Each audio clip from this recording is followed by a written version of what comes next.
Mapunangon niya na weekend ang lahat kan mga regelyo na Samahang Basketball ka na Pilipinas o SBP 3x3 Pambansang Tatluhan nagaganapon sa Sabado asin Domingo sa Gukimta Memorial Court, Barangay San Nicolas sa Irigas City.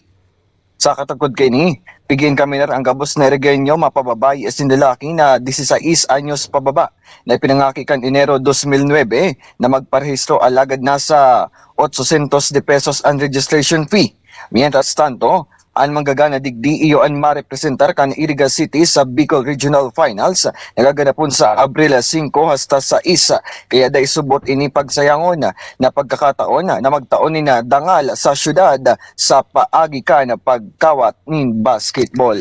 Para sa 96.7 Rinconada News FM, ini si Melchor Bungulto, nagbabalita ng tapat, naglilingkod ng sapat.